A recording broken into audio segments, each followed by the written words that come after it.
Chapter 5. As you can imagine, Douglas was in a terrible state. He shuddered at the thought of poor Uncle Montgomery having to spend all eternity in a glass bottle, but what was he to do? After all, he was back in the real world again, and there was no chance of walking through the mirrors like he'd done before. That was just simply impossible. While the marvellous spinning mirror muddler, his only means of returning to the world of fantasy, was in the world of fantasy and completely beyond his reach. Suddenly Douglas remembered Muggins's amulet. Could it even work? Even in this world, he wondered? Well, it was certainly worth a try. Sure enough, there was an inscription on the black and silver setting, just as the leprechaun had said there would be. Douglas read it out loud. "Muggins, Muggins, hear my plea. I need your help most desperately. In dire straits I am indeed. Come to my assistance with great speed." These words, the amulet, began to hum like a tuning fork, and the purple stone began to glow. Soon, Muggins's face appeared within the stone's purple haze. "I had a feeling you'd soon be requiring my services with your visit to the wizard," said Muggins with a toothy grin. "What's the trouble, laddie?" Douglas explained his predicament to the leprechaun, but when he revealed he was back in the world of reality, Muggins just shook his head in despair. "Oh dear, I'm afraid we've got big troubles," he wailed. "You see, I simply don't have the power to bring you back to my world. Neither can I risk returning to the castle to rescue your uncle. For a certain Scotsman haggis, I'll be caught and be done for. And so nothing at all that you have with you, there could be some help." "Oh, I'm just afraid not," said Douglas despairingly. "The only things around here are your amulet and an old skull." "Skull? What sort of skull?" asked Muggins. "I'm not quite sure," said Douglas. "The wizard gave it to me to find the parchment and..." "Vipora's skull? He's given you Vipora's skull," yelled Muggins excitedly. "Well, now, things are certainly starting to look up, laddie." Who's Vipora?" "Vipora was the wizard's wife a long time ago," replied Muggins. "She was a powerful enchantress, almost as powerful as the wizard himself. Together, they ruled the lands of Gamroth for many a century. However, as Vipora's powers grew, the wizard became to grow increasingly jealous. Moreover, old Vipora started to secretly desire the wizard's magic for herself. Soon, they began to hate each other, until one day their hatred erupted into a war that lasted for a whole year. When it was over, Vipora was dead, blown to smithereens. The wizard's magic had proved too powerful. With her last ounce of strength, she cast one final spell, and weakened in battle, her aunt could not stave it off in time." "I suppose it's the very spell that made the wizard a prisoner in his castle for all these years," said Douglas. "To be sure," confirmed Muggins. "And it also prevented him from entering the castle hall, in which she kept all the potions and spells, including the one that would have set him free." I see," said Douglas. "But I still don't understand how Vipora's skull is going to help me get back to the world of fantasy." "Well now, the skull has far too much magic in it to be part of your world," said Muggins, "but it's all trapped inside. What you have to do is get that magic out, so that it can be sucked back into my world, while taking you along for the ride." "Oh, and how can I do that?" asked Douglas. "Crack the skull is the only way," replied Muggins. "Smash it with a hammer. Whack it with a rock. Say you don't happen to have a wee drop of nitroglycerine and we could blow it to kingdom come." "I'm afraid not. But how about dropping the skull from a high tower?" suggested Douglas. "That should certainly do the trick. But I'd hurry if I were you. Your uncle's running out of time," warned Muggins. "You see, the wizard needs the skull or any of Vipora's bones to break her spell and since you have the skull, he'll have to find another of her bones, which I dare say will take him a while, for they're all but gone. But I'll find one eventually, and when he does, and the spell is broken, he'll see you coming from miles away, and believe me, laddie, you won't want that." Douglas didn't need to be told twice. He grabbed the skull, rushed out of the mirror room. Soon he'd reached the entrance hall and was clambering up the tower's spiral staircase until finally he arrived at the trapdoor and entered the little room at the top of the tower. Hastily, Douglas released the window latch, allowing the large round pane to slide open with a rusty whine. Then, taking a deep breath, he leaned out the window and hurled the skull onto the hillside below. My poor skull hit the ground with a hollow thud, bounced once and shattered, releasing a cloud of strange, luminous green dust. In an instant, an enormous black fissure appeared in the hillside below, and the fragmented skull was sort of sucked into this hole with lightning speed. Before Douglas knew what was happening, he too was plucked from the tower window and found himself plummeting helplessly into the gaping chasm, which sort of vanished the moment it had swallowed him. After an instant of blackness and confusion, Douglas found himself plunging with a loud splash into a cold, deep water. He discovered he was somewhere within the mist-enchanted lake surrounding the wizard's castle. Muggins' plan had worked. He was back in the land of fantasy. "Welcome, dear laddie," exclaimed an all too familiar voice. "Muggins, where are you?" asked Douglas, keeping himself afloat. "In the amulet that's still in your pocket," replied the leprechaun with a giggle. "Now, swim dead ahead of you, reach dry land, and do not fret. It's not too far away." Following its advice, Douglas began to swim in the direction he was facing, and very soon had reached the rocky shallows of the wizard's island. Cold and dripping wet, but very relieved, he clambered through the misty curtain to find the wizard's castle standing before him. But now Douglas was faced with yet another problem: how to get into the castle, for its enormous iron gate was closed, and even if it had been open, he could not very well have walked through the castle's forbidding entrance without being caught. Then, again, perhaps there was another way of getting into the castle after all.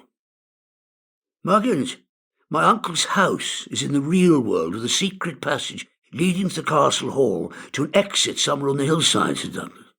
"Do you think that such a passage could exist here as well?" "Well, that's certainly an easy way to find out, and that's with a door-finding spell," replied Muggins. "So, repeat these words after me. Scladium, endros, portum, illuminum." As soon as Douglas had uttered the last word of the spell, he began to hear an odd, rumbling sound. He looked about him, and he noticed a small wall fountain not far from where they were standing. The wall face was made of small marble slabs, and protruding from its centre was a bronze water spout in the shape of a lion's head, and a clear jet of water gushing from the lion's mouth, spilling into the pond. At the foot of the wall, it was from this fountain that rumbling appeared to emanate. On closer inspection, Douglas discovered the wall was in the process of actually disintegrating. Small fragments of marble were breaking off and falling into the pond with a splash. In no time at all, a small hole had formed in the wall, quite near the spout, and was growing in size. Soon it was just large enough for Douglas to squeeze through. Stepping into the pond, which was only ankle deep, he wriggled through the opening and found that he was indeed inside a round tunnel-like passage, exactly like the one that he and his uncle had taken from the castle hall. The passage was pitch dark and filled with stale, damp-smelling air and thick cobwebs, which Douglas could not see, but could certainly feel as they brushed against his face. After what seemed like an eternity of fumbling helplessly in the dark, with only the faint glow of Muggins' amulet to spur him onward, Douglas noticed a tiny spot of light in the distance, and as he approached it, it became clear that he was looking at a keyhole. He had reached the end of the tunnel and stretched out his hand discovered the keyhole belonged to a small wooden door with a round handle. Luckily, the door was unlocked, and upon opening it, he found himself inside a hall, identical in size and shape to the one in his uncle's house. This hall had no book-lined shelves along its wall. It was cluttered with old furniture, piles of rotting books and papers, bottles of all sizes and shapes, filled with strange, coloured liquids, and animal parts floating in murky elixirs, pots and retorts and cobwebs, and everything was covered by centuries of dust, so thick, if in white, the hall would have seemed like a winter landscape. Make haste, and take care not to touch anything with writing on it, warned Muggins. All the books and papers in here are cursed, and if you were to so much as brush against them, you'd be trapped in this hall forever. Heeding these words, Douglas cautiously made his way through the ancient clutter, careful not to tread on old books or papers hidden in the dust. Soon, he'd reached the other side of the hall and discovered a narrow passage leading out of it. Douglas wasn't really sure what was going on. However, just as he was beginning to worry where the passage was taking him, he rounded a corner and found himself staring into the wizard's hall. The wizard was nowhere to be seen, but the large fire in the hearth was still burning fiercely. Near it, on a wooden stand, was an old yellow parchment, resting on the top of the leather folder that Douglas had found in the castle hall with the help of Ipora's gun. Making certain that the wizard wasn't about, Douglas sneaked into the gloomy hall towards Montgomery Jones, who was still frozen solid. A number of hours had passed since Douglas had seen his uncle, and the poor man had melted considerably. In fact, almost all his features had disappeared. Uncle Montgomery looked more like a plump chunk of ice than a frozen man sitting in the middle of a large puddle. Ah, the old flesh and bone to ice routine, remarked Muggins, when Douglas had pointed the amulet towards his icicle of an uncle. Well, now, you're lucky. It's not one of the wizard's worst. Place the amulet next to your uncle's frozen right ear, whatever remains of it, and I'll do the rest. Douglas did this, and the leprechaun mumbled something into Montgomery Jones' transparent and lifeless head. Give the man a few moments. He'll soon be right as rain. And I advise you both to get out of there as fast as you can. What did you do to him, asked Douglas? Let's just say that in awkward situations, I find that a good joke always breaks the ice, replied the leprechaun with a mischievous giggle. Then he was gone, his image fading with the waning luminescence of the stone. Suddenly a strange sound began to emanate from Douglas' icy uncle. At first, Douglas thought it was some kind of rattle, but as he listened more carefully, he realized it was laughter coming from deep within the ice. The sound gradually grew louder and louder, and soon fine cracks began to appear in the surface of the figure. Then the ice began to change colour and regain the form of human flesh and bone. I'm freezing, shivered Montgomery Jones. What in heaven's name's happened here? Oh, it's a long story, replied Douglas. But in a nutshell, the wizard turned you into solid ice.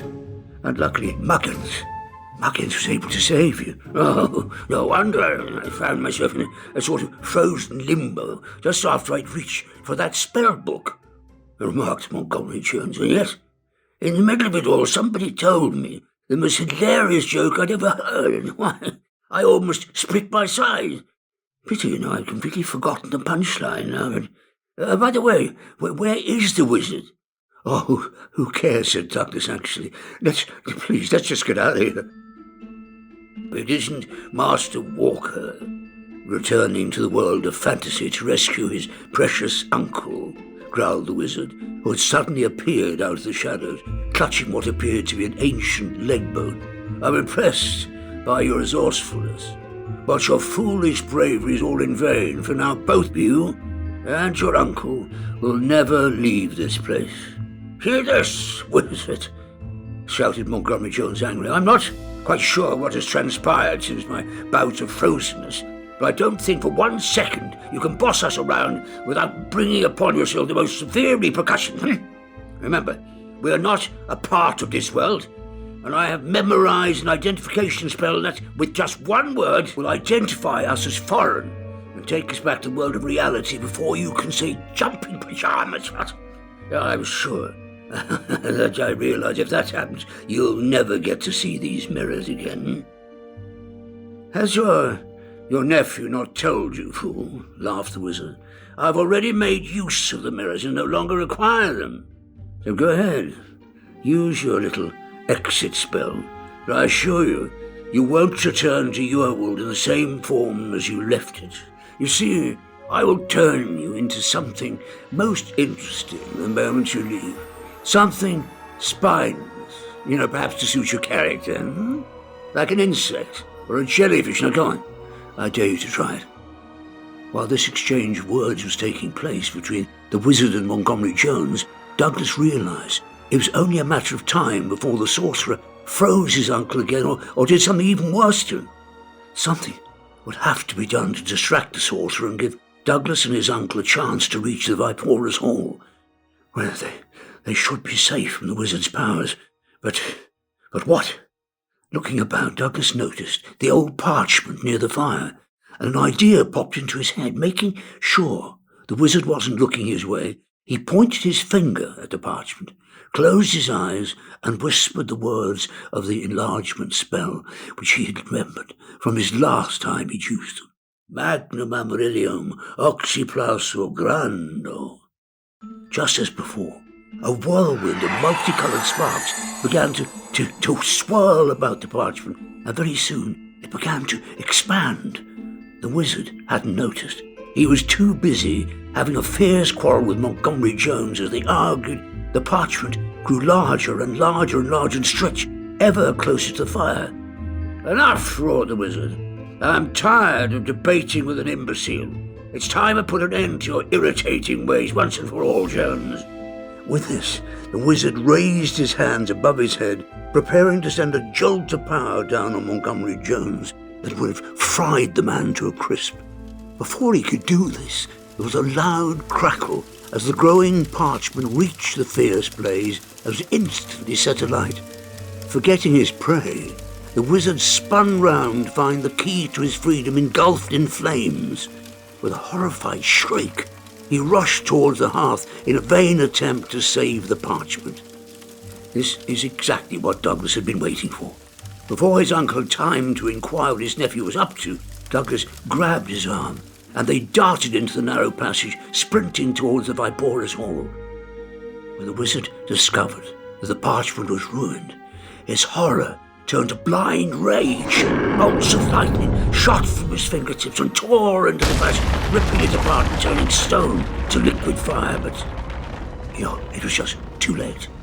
Douglas and his uncle had already reached the hall and were quite safe, but for 1 ounce of the wizard's powers could penetrate its invisible barriers. The passage connecting the 2 halls had, however, been completely destroyed, and what remained in its place was a huge cavernous hole. It was across this gaping ruin that Douglas and his uncle stared at the wizard, who glared back at them like a wild animal from behind the bars of an invisible cage, muttering and hissing like a ruptured steam pipe. Suddenly, the wizard's body began to disappear before Douglas' eyes. Soon, only the tempestuous head remained, floating in midair like some bizarre balloon.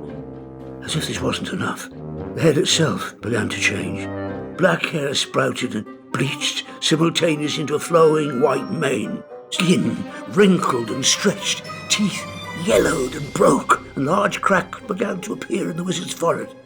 But out of these, spurts of flame periodically darted. Only the piercing, vitriolic eyes remained unchanged. Extraordinary. Why, the man's body is a complete fabrication, remarked Montgomery Jones. He's nothing more than extremely old and exceedingly angry head.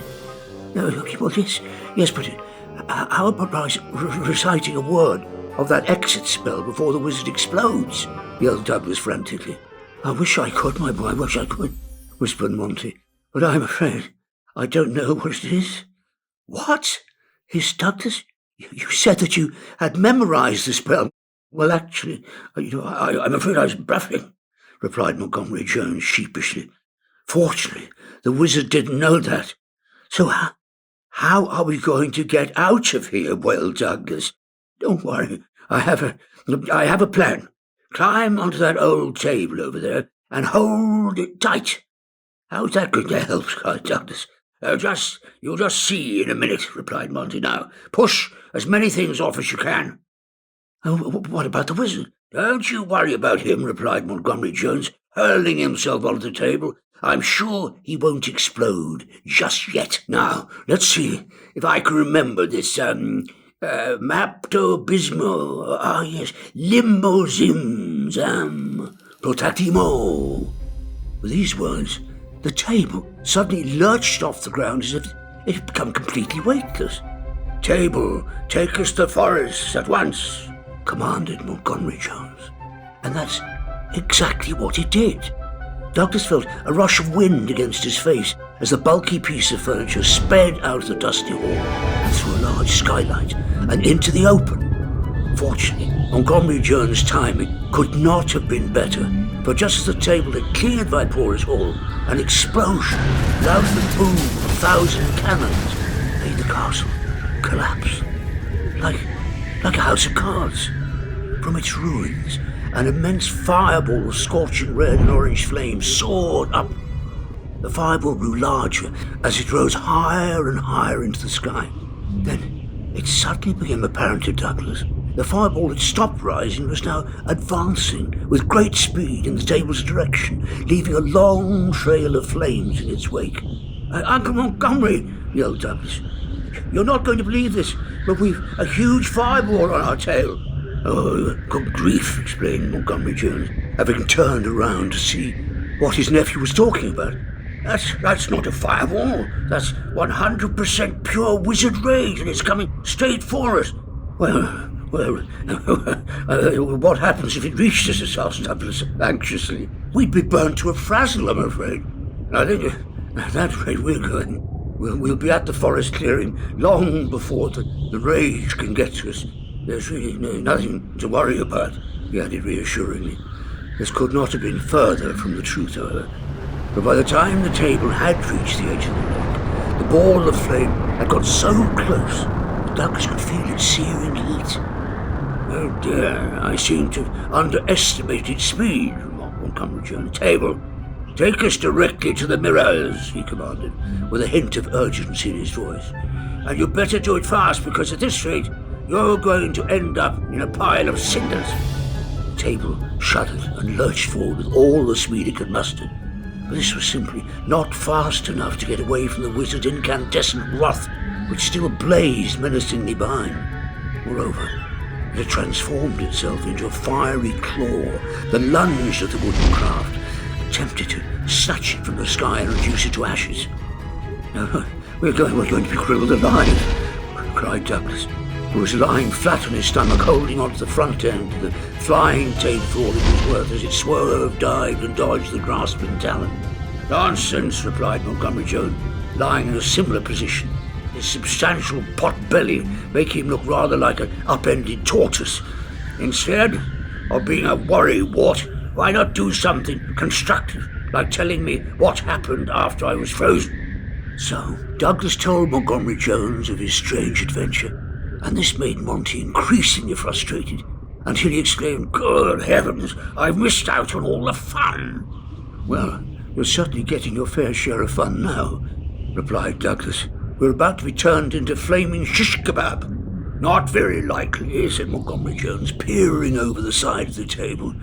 We're just about there, and my word, he added, glancing at his watch. It's already 5 minutes to 4. We'll just be in time to let Mrs. Brown in. She said she would be coming at precisely 4 this afternoon. I could certainly do with a nice cup of tea. Soon after, the table began a steep descent towards the forest. It wasn't long before Douglas could see the 2 gleaming mirrors sticking out of the clearing, and a small round object between them, which he immediately recognized as the marvelous spinning mirror muddler. Table, when you reach the clearing, Fly as close to the ground as possible between the two mirrors, said Montgomery Jones, giving the table its final command. But, Uncle Montgomery, if the table flies that low, it'll smash the marvellous spinning mirror muddler to pieces, cried Douglas. That invention is the least of our worries, said his uncle. I can always build another one in the deep garages. What's more important is that we don't have far to jump when the table reaches those mirrors, right? Jump? Jump where? Asked Douglas. Well, there was no time for explanations. The table had reached the clearing and levelled out. It rushed towards the space between the mirrors, leaving Douglas only enough time to follow his uncle's actions and crouch alongside him. Perhaps if the events that followed had not occurred so rapidly, Douglas would have found the time to suffer one of his usual bouts of anxiety, or to witness the fiery talon close on his quarry and ignite a good portion of the unfortunate table with those dreadful red and orange flames. He may have been even able to comprehend the sudden, extremely loud crash signaling the violent end of the marvellous spinning mirror muddler as the burning table ploughed straight into it. Yet the only recollection that Douglas would ever have of this tumultuous affair was a flurry of blurred images, his uncle's exceptionally firm grip of his arm, a forced jolt, an instant of weightlessness, and finally a dull thud that coincided with a rather painful belly flop onto a cold, hard surface. Any cuts, bruises, sprains, or broken bones? Inquired Montgomery Jones. No, I'm fine, thank you, Douglas replied. Good, said Monty, relieved. I have to admit I was rather concerned for a moment that you might have sustained an injury of some sort as a result of my having pulled you off the table like that. It's just there wasn't enough time to tell you when to jump off, and I couldn't take the chance of us missing the whole event. Well, there's really no need to worry, Uncle, because I assure you I'm fine, said Douglas, getting to his feet and inspecting the familiar surroundings of the mirror room. And thank goodness we're finally back in the real world and away from that monstrous wizard. That certainly seems to be the case. But is it my imagination, or can you also feel that it's getting progressively hotter in here? Well, I think you're right, agreed Douglas. But how is that possible? I'm afraid it could be the result of only one thing, replied Douglas' uncle. We've jumped too far. We've passed the mirror room and are now in one of the many identical reflections that stretched in front of it. And why should we be getting hotter in here? Asked Douglas, confused. It must be the rage, announced his uncle.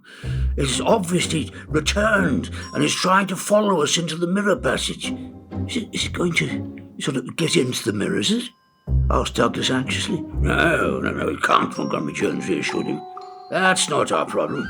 You see, even if the fire cloud can't make it into the mirror passage, it's certainly going to try, and this will make the mirrors hotter and hotter until they begin to melt and crack, or both. So we had better get out of these reflections as quickly as possible before that happens. How are we going to do that if all these reflections are identical to the mirror room in every respect? Asked Douglas, now in a flat panic. We won't be able to tell that we're in the mirror room even when we're in it. Before you know it, we'll be melted cheese puddles. Let's think about it, said Uncle Montgomery. There must be something that makes each reflection different from the next. I mean, I think I've got it. Time, that's it. Time is the answer. What on earth do you mean? Asked Douglas. Each reflection, my boy, is formed a moment after the next. This means that each successive reflection is a little ahead of time with respect to its predecessor. I mean, look at this, explained Monty, glancing at his watch. We jumped into the mirrors at about 5 minutes to 4 o'clock. We've probably been here, about 2 minutes? So it should be 3 minutes to 4. But by my watch says that the time is 10 past 4. That means we're 12 minutes ahead of time. Now, if it takes us 3 minutes to get out of those reflections, we will know that we are back in the mirror room when time on my watch is 4 o'clock. That means we'll be going back in time, explained Douglas. Yeah, precisely. Now come along. We don't have a moment to spare, huh? Douglas and his uncle began to rush from one reflection to the next in the direction of the mirror room. As they did, The minute hand of Montgomery Jones' gold watch began to creep slowly towards the 4 o'clock mark. But as they ran, the mirror passage grew progressively hotter, so it began to glow a deep crimson and make strange rumbling sounds, which brought them bouts of violent tremors. With each passing moment, the heat became more unbearable and the tremors more violent. Just when Douglas was convinced he would never see the real world again, he began to hear distant ringing. First, he thought it was his imagination, but soon he was certain the ringing was real. Do you hear what I hear, Uncle Montgomery? I most certainly do, laughed his uncle, his face flushed with exertion. It must be the clocks in the entrance hall. They always chime about half a minute earlier than they should. That means the very next reflection belongs to the real mirror room, and we've just 15 seconds to get into it. Douglas and his uncle charged into the next reflection without wasting a moment. Now, Mrs. Brown said she'd be in today at precisely 4 o'clock, and she's punctual to a fault. So according to my watch, the doorbell should ring now. Is that you, Mrs. Brown? Yelled Montgomery Jones excitedly. Oh, Mr. Jones, replied the distant voice, would you kindly let me in? I have a lot of work to do, and I'd like to get started. Ah, Penelope, would you kindly tell me how many seconds past 4 it is? Oh, is this some kind of punctuality test, Mr. Jones? Snapped the voice. Because if it is, I'm not the one to blame for being made to stand outside this door for 15 seconds and counting. That's it, replied Montgomery ecstatically. Our timing is perfect. Welcome back to the real mirror room, my boy. If we are in the real mirror room, Uncle Montgomery, why are we still shaken up like this? Exclaimed Douglas. Yes, well, we might be in the mirror room, but we're still inside the mirror passage. How do we get out? The same way we got in, yelled Montgomery Jones. Jump! Douglas and his uncle hurled themselves back into the world of reality in the nick of time. For the instant they landed on the mirror room floor, the mirrors were engulfed by a fiery apparition in the form of the wizard's head, which uttered the words, I shall have my revenge. Then, with an ear-splitting crash, the two mirrors exploded in a crescendo of glowing splinters, and Douglas found himself sitting quite overwhelmed in an empty room, filled with nothing more than the hazy yellow light of the late afternoon sun. We're back. We're really back. How absolutely wonderful, exclaimed Montgomery Jones, prancing about the room. My word, what an apparition, eh? It was simply tremendous. Did you see it, my boy? Oh, I saw it all right, Uncle Montgomery, said Douglas. Aren't you worried that the wizard really looked bent on revenge? Yes, well, he certainly did, agreed Monty. But I must say, it's very flattering. Boing, boing, boing, interrupted the doorbell. Oh, goodness me, dear. We've forgotten to let Mrs. Brown in, chuckled Montgomery Jones. And by the sound of that ringing, she must be pretty annoyed. Come on, let's go and face the music, huh? Mr. Jones, I have to say I'm extremely put out, announced Mrs. Brown after Montgomery Jones had opened the door for her. First, you test my punctuality. Then you leave me outside your door for a further 5 minutes. It's simply unacceptable. Penelope, exclaimed Montgomery Jones, grabbing Mrs. Brown's hand and shaking it furiously. You can't possibly know how wonderful, truly wonderful it is to see you again. Mr. Jones, what in the world has come over you?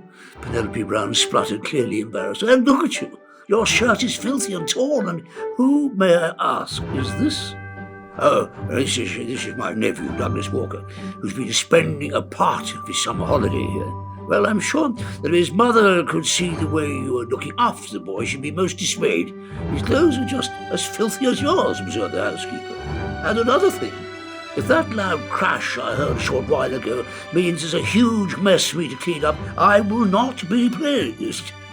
Crash, Penelope? Inquired Montgomery Jones, sneaking Douglas a wink. I don't recall hearing a crash, do you, my boy? Douglas shook his head and tried to look innocent. This didn't convince Mrs. Brown, who, after giving him an intensely suspicious glare, turned to Montgomery Jones and demanded, What have you and your nephew been up to, Mr. Jones? Well, replied Uncle Montgomery with a grin, let's just say that Douglas and I have had what one can honestly call a most eventful day, yes. And that is all the curious housekeeper could get out of either of them.